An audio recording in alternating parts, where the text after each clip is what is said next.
The winds of Vetrox howled across the frozen plains, carrying ice crystals sharp enough to slice through standard-issue environmental suits. Nathan Reed stood at the viewport of terraforming station V7, watching the temperature readings drop even further below the -200°C mark. This far from Earth's sun, everything was a study in whites and pale blues, broken only by the occasional flash of aurora in the planet's thin atmosphere. Warning: external temperature approaching critical threshold, the station's AI announced. Recommend immediate cessation of all external operations. The maintenance tunnels beneath terraforming station V7 were a maze of thermal conduits and power relays, all feeding the massive engines that would one day transform Vetrox from a frozen wasteland into a habitable world. Nathan led Solara through the narrowest passages, where the station's sensors were weakest. Her crystalline form cast prismatic patterns on the metallic walls, turning their escape into a surreal light show. The thermal readings should mask your energy signature, Nathan explained, checking his modified tablet. He'd routed it through his own private servers, keeping their movements off the main system. But we need to figure out what we're dealing with. Solara's faceted eyes caught the dim light as she studied him. You're risking much to help me. Your superiors, they would not approve. My superiors don't approve of most things I do, Nathan replied with a wry smile. It's why they sent me to this frozen rock in the first place. Apparently, suggesting that corporate efficiency shouldn't override safety protocols makes you difficult to work with. They reached a small maintenance hub that Nathan had converted into a private workshop. Scattered tools and half-finished projects covered every surface, evidence of countless sleepless nights spent trying to improve the station's systems. He cleared a space for Solara, still wrapped in his thermal layer. You're safe here. Now, want to tell me what the Obsidian Collective wants with you? Solara's crystalline surface rippled, creating patterns that seemed to reflect memories. My people, the Luminara, we're living data crystals. We can store and process vast amounts of information within our very beings. She held out her hand, and suddenly the room filled with holographic star charts and equations. This is just a fraction of what each of us can contain. Nathan watched in amazement as complex mathematical formulas danced around them. That's incredible. Your entire species is like a living quantum computer network. Which is precisely why the collective hunts us, Solara's voice hardened. They believe they can extract our abilities. Use them to control all information flow in the galaxy. They've already taken so many of my people. The implications hit Nathan like a physical blow. They're trying to turn your people into living weapons. Worse. They want to make us slaves. Force us to process and control all data in their territory. With our abilities, they could monitor and manipulate every transmission, every database, every thought that passes through their systems. Solara's form dimmed. I escaped with proof of their plans, but... A distant rumble interrupted her. Nathan checked his tablet, cursing under his breath. They're landing. 3 ships, heavy class. Definitely not here for the view. I should leave. Solara started to remove his thermal layer. I've already put you in too much danger. Nathan caught her hand, surprised by how warm her crystal surface felt now. No. Running alone is what they'll expect. But this is my station, my planet. And if there's one thing humans excel at, it's finding creative solutions to impossible problems. He pulled up the station schematics on his tablet. The terraforming engines generate massive electromagnetic fields. With some modifications, we might be able to use them to mask your data signature completely. But I'll need to understand exactly how your crystalline matrix works. Solara studied him with those faceted eyes.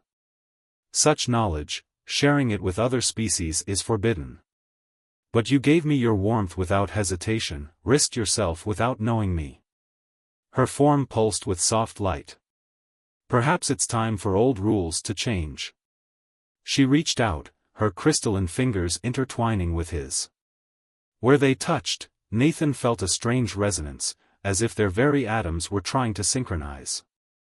"I'll show you," she whispered. The maintenance hub filled with light as Solara shared her secrets. Complex lattices of living crystal, capable of storing and processing data in ways that made quantum computers look primitive.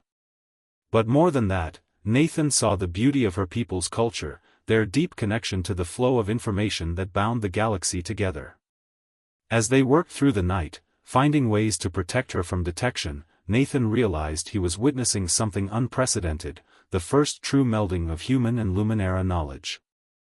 The warmth of human intuition meeting the crystalline precision of living data. Outside, the Obsidian Collective's forces began their search, their heavy footsteps echoing through the station's upper levels.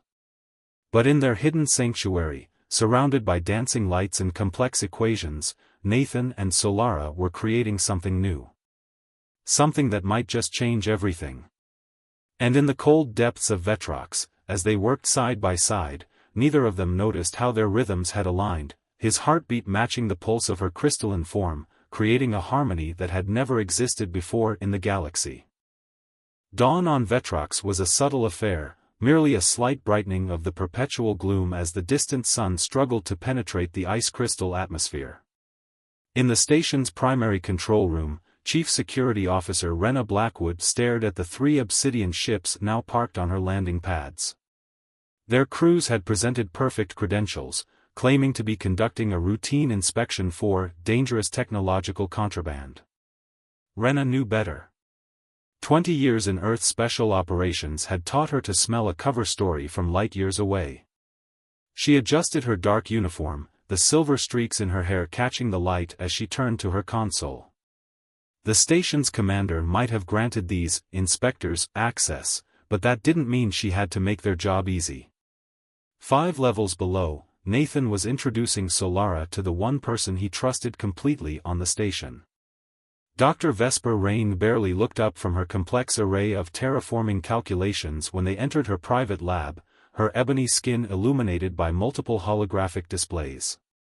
"I wondered when you'd bring her here," Vesper said, still typing. "These Obsidian boys upstairs are about as subtle as a supernova. Running deep scans, asking about unusual energy signatures. Real piece of work." Nathan blinked. "How did you? Please." Vesper finally turned, her keen eyes taking in Solara's crystalline form. "You think you're the only one who monitors the unauthorized frequencies? I picked up her crash arrival yesterday. Beautiful quantum variance pattern, by the way," she nodded to Solara. "Never seen anything quite like it." Solara's form shimmered with surprise. "You can read my quantum signatures? Honey, I'm the one who designed half the sensing equipment on this ice ball. Nathan's good with his modifications, but he learned his best tricks from me." Vesper stood, her tall frame unfolding with casual grace. "Now, want to tell me why those ships up there are really looking for you?" As Solara explained about the collective and their plans, Vesper's expression grew increasingly troubled. She pulled up new displays, showing the station's security grid. "They're methodically searching every level. Sooner or later, they'll find traces of your quantum signature, no matter how well we mask it." "Not if we give them something else to chase," Nathan said, an idea forming. "Vesper, remember that quantum resonance experiment we ran last month? The one that nearly overloaded the tertiary power grid?" A slow smile spread across Vesper's face. "You want to create multiple false signatures. Scatter them throughout the station systems. If we can replicate my quantum pattern," Solara added, catching on, "the energy discharge from the terraforming engines could carry the echoes for kilometers. Sending them on a wild goose chase across half the planet," Nathan finished. "But we'll need help. Access to multiple systems, coordinated timing." "Leave that to me," a new voice said. They turned to find Rena Blackwood standing in the doorway, her expression unreadable. Nathan tensed, but Vesper merely chuckled. "Took you long enough to join us, Run. Had to make sure our visitors were properly distracted first. Rena stepped inside, securing the door. Set up a level 3 security drill in the outer sectors. They'll be busy chasing shadows for at least 2 hours. She fixed Nathan with a stern look. Next time you harbor an alien fugitive, Reed, try not to leave quantum traces in the maintenance logs. You're helping us? Nathan asked cautiously. I've seen enough in my career to know when something bigger is at stake. Rena's expression softened slightly. Besides, anyone those obsidian zealots want this badly is probably worth protecting. For the next hour, they worked to implement their plan. Vesper's expertise with the station systems, combined with Rena's security access and Solara's understanding of her own quantum patterns, created a symphony of carefully orchestrated chaos. Nathan watched in amazement as the three women worked in perfect synchronization, each bringing their unique skills to the challenge. But it was his connection with Solara that proved crucial. The resonance between them had grown stronger, allowing him to help her modulate her quantum emissions in ways she never thought possible. Human intuition and crystalline precision, creating patterns that even the collective's advanced sensors couldn't unravel. Multiple quantum signatures detected in sectors 7 through 12, Rena reported, monitoring the collective's communications. They're dispatching search teams. Buying it completely. Of course they are, Vesper said proudly. The patterns are real enough. We're just using the planet's own electromagnetic field to amplify and scatter them. Basic physics with a quantum twist. Nathan noticed Solara swaying slightly, her crystalline form flickering. Hey, you okay? The energy expenditure, it's more than I'm used to, she admitted. Without thinking, he stepped closer, supporting her. Where they touched, that now familiar resonance hummed between them, and her light steadied. Fascinating, Vesper murmured, studying her readings. Your quantum states are actually harmonizing. I've never seen anything like it. None of us have, Rena said quietly. Which is exactly why the collective wants her so badly. Question is, what do we do when they figure out they're being played? A distant alarm began to sound, and Vesper's displays flashed warning red. That might be sooner than we thought. Multiple ships entering orbit. Looks like they called for backup. Nathan felt Solara tense beside him, but when he looked at her, he saw not fear but determination in her faceted eyes. The same expression he'd seen in countless humans faced with impossible odds. Then we better have a better plan ready, he said, squeezing her hand. Because if there's one thing humanity's learned over the centuries, it's that the best defense isn't always hiding. He looked at their small but capable group. Sometimes, it's hitting back where they least expect it. Rena's smile turned predatory. Now you're speaking my language, Reed. Outside, the storm was building again, as if Vetrox itself was preparing for the confrontation to come. But in that secure room, surrounded by allies both human and crystalline, Nathan felt a warmth that had nothing to do with temperature. They were about to teach the Obsidian Collective a lesson about underestimating both humanity and the power of unexpected alliances. The Obsidian Collective's assault began with a silence. Throughout Terraforming Station V7, every system simultaneously went dark.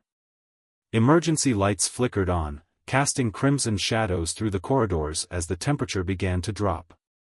They've isolated the main power grid, Vesper reported, her fingers flying over a backup terminal. Cutting off the terraforming Engine's electromagnetic field. And our quantum interference, Solara added, her crystalline form pulsing with concern.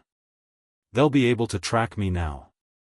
Rena was already moving, checking the weapons she'd distributed earlier. We've got maybe 10 minutes before they breach the lower levels. Please tell me that brilliant plan of yours is ready, Reed. Nathan looked at the complex web of modifications they'd made to his original thermal suit designs. What had started as survival gear had evolved into something unprecedented, a fusion of human engineering and Luminara quantum principles. Almost. But we'll need to reach the primary engine core. Through about 50 heavily armed collective troops, Vesper pointed out. Then it's fortunate, a new voice said, that they're about to have other problems to deal with. Station Commander Viktor Petrov stepped into the room, his weathered face grave but determined. Behind him stood a dozen station security officers, all armed and looking grimly ready for action. "Commander," Nathan started, but Petrov waved him off. "Save it, Reed. Officer Blackwood briefed me an hour ago." His sharp eyes fixed on Solara. "I've spent 30 years keeping this station and its people safe. I'm not about to let some fanatics with delusions of galactic dominance threaten that." Above them, something heavy slammed against the station's outer hull. The collective was making its move. "We'll split into 3 teams," Petrov commanded. "Blackwood, take your best and create a diversion in the upper levels. Dr. Rain, you and I will coordinate from central operations, keep them guessing where we'll hit next. Reed." He paused, looking between Nathan and Solara. "Whatever you're planning with that suit, make it count." The next 20 minutes were chaos. Nathan and Solara raced through maintenance shafts and emergency corridors, guided by Vesper's voice over their comms. Above, the sounds of combat echoed, Rena's team keeping the collective forces divided and confused. They were halfway to the engine core when they found the first bodies. Station personnel, their forms twisted in unnatural poses, faces frozen in expressions of terror. "Neural disruptors," Solara whispered, her light dimming with grief. "They're not even trying to maintain the pretense of a legitimate inspection anymore." Nathan felt cold rage building inside him. "They'll pay for this." "Nathan." Solara caught his arm. "There's something I haven't told you. Something about why the resonance between us works so well." Her faceted eyes seemed to hold entire galaxies of emotion. "My people, we're not just living data crystals. We're adaptable. We can synchronize with other forms of consciousness, evolve to match them. But it's never happened this strongly before, with any species." "What are you saying?" "I'm saying that what we've created together, this connection, this harmony, it's changing me. And maybe you too. The suit we've modified, if we fully activate its potential." A massive explosion rocked the station. Vesper's voice crackled over the comms, "They've breached the inner defenses. Multiple squads converging on your position." Nathan looked at the modified suit, then back at Solara. "What's the risk?" "Total quantum entanglement. A fusion of consciousness that's never been attempted between our species. It could burn out both our minds. Or it could give us the power to stop them. To show the galaxy what humanity and Luminera can achieve together." Heavy footsteps echoed from both directions. They were surrounded. Nathan thought of the dead station personnel, of the collective's plans to enslave Solara's people. Of that moment in the storm when she'd cried at his simple act of kindness. "My mother used to say," he said, reaching for her, "that anything truly worth doing usually looks impossible at first." Solara's crystalline form seemed to glow brighter. "You humans really are remarkable. Look who's talking." Their hands met as the first neural disruptor blasts lit up the corridor. The modified suit activated, its experimental circuits interfacing with Solara's quantum matrix. Energy surged between them, and suddenly Nathan felt his consciousness expanding, merging with hers in ways that defied description. Human intuition and crystalline precision became one, creating something entirely new. Through their shared perception, they saw the station in its entirety, every system, every circuit, every possibility. They saw the collective forces advancing, their obsidian armor gleaming under emergency lights. And they saw exactly how to stop them. The temperature in the station began to drop precipitously as they redirected power in ways that should have been impossible. Ice crystals formed in impossible patterns, reflecting and refracting Solara's light in mesmerizing ways. The collective troops found their neural disruptors freezing, their armor systems failing as quantum interference patterns rewrote their operating protocols. Through it all, Nathan and Solara remained connected, their merged consciousness orchestrating a defense that was neither fully human nor fully Luminara, but something gloriously, impossibly new. "My God," they heard Vesper whisper over the comms. "The readings I'm getting, this is unprecedented."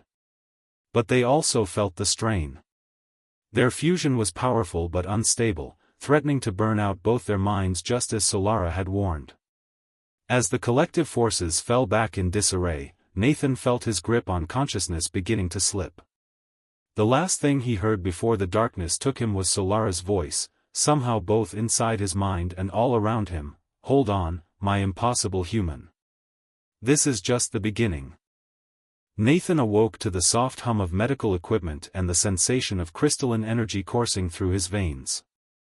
The station's infirmary was warm, almost uncomfortably so for Vetrox, but he could feel the heat being absorbed and redistributed by the microscopic crystal lattices now embedded in his cellular structure.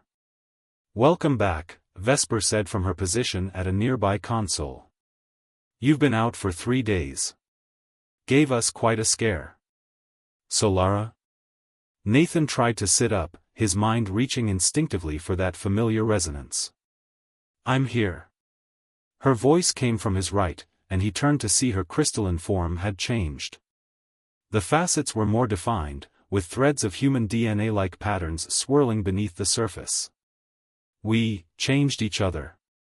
The quantum fusion altered both your physiologies," Vesper explained, pulling up complex medical scans.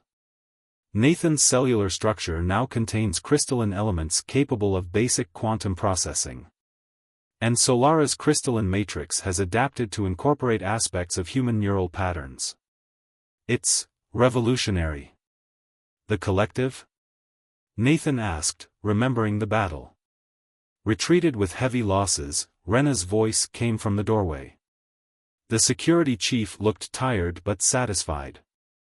"Your little light show fried most of their systems. The survivors fled the system after Commander Petrov threatened to repeat the demonstration on their capital ships. More importantly," Vesper added, "we broadcast everything. The whole sector saw what they tried to do here, and what happened when humanity and the Luminara worked together to stop them." Solara moved closer to Nathan's bed, her modified form casting new patterns of light. "My people have already made contact with your Earth governments. What we achieved here, this fusion of our species' strengths, it changes everything. The collective's philosophy of conquest through forced assimilation has been proven inferior to voluntary cooperation and deeper connections." Nathan felt the resonance between them pulse stronger. The quantum link they'd forged had changed but hadn't broken. If anything, it felt more stable now, a permanent bridge between their two forms of consciousness. "So what happens now?" he asked, looking at his hands where tiny crystal patterns shimmered beneath the skin. "Now," Commander Petrov said, entering with an official-looking document, "you two get to help shape the future. Earth and the Luminara Council are establishing a joint research initiative. They want to understand exactly what happened here, how human adaptability and crystalline quantum processing can work together." "They want to recreate what we did?" Nathan asked, concerned. "Not exactly," Solara said, her faceted eyes warm. "They want to learn from it. Find safe ways for our species to collaborate without risking the kind of desperate fusion we attempted. Though." She took his hand, sending pleasant quantum tingles up his arm. "I don't regret it." "Neither do I." Nathan smiled, feeling the way their energies intertwined. "Though maybe next time we can get to know each other before merging consciousness." "Speaking of which," Vesper interjected, "the readings we're getting from your quantum resonance are fascinating. It seems to be evolving, becoming more sophisticated. Almost like we're still learning each other," Solara finished. "Still growing together." "Humans," Rena chuckled. "Give us an impossible situation, and we'll find a way to turn it into a love story." "Love," Solara tested the word, her crystal form shimmering. Yes, I suppose that's what this is. Another thing our species has in common, though we express it differently. Nathan reached up to trace the new patterns in her crystalline face. Different expressions, same core truth. Kind of like us. 6 months later, the terraforming station had been transformed into the primary facility for human-Luminera cooperation. The sight of crystalline beings working alongside humans had become common, though none quite matched the unique resonance that Nathan and Solara shared. They stood at the same viewport where Nathan had first detected her crash landing, watching as the combined efforts of human engineering and Luminera quantum manipulation began to thaw Vetrox's frozen surface. Where before there had been only ice, now great lakes of liquid water were forming, reflecting the auroras above. "Your old thermal jacket survived, you know," Solara said, her form casting rainbow lights across the viewport. "They want to put it in a museum. The garment that changed galactic history." Nathan laughed, pulling her closer. "Seems a bit dramatic for a piece of modified survival gear." "I disagree." She turned to face him, her quantum energy harmonizing with the crystals in his cells. It was the first proof that humanity's warmth could change even the coldest hearts. That kindness could bridge the gap between stars. As they watched their two species working together to transform the frozen world, Nathan reflected on how that simple act of giving his jacket to a shivering stranger had led to this moment. Humanity had reached for the stars seeking new frontiers, new challenges to overcome. Instead, they'd found something far more precious, proof that the warmth of human compassion could transform not just worlds, but hearts of any form. The resonance between them pulsed with shared joy as another section of ice melted, revealing the promise of new life beneath. On Vetrox, winter was finally ending, and an unprecedented spring was about to begin.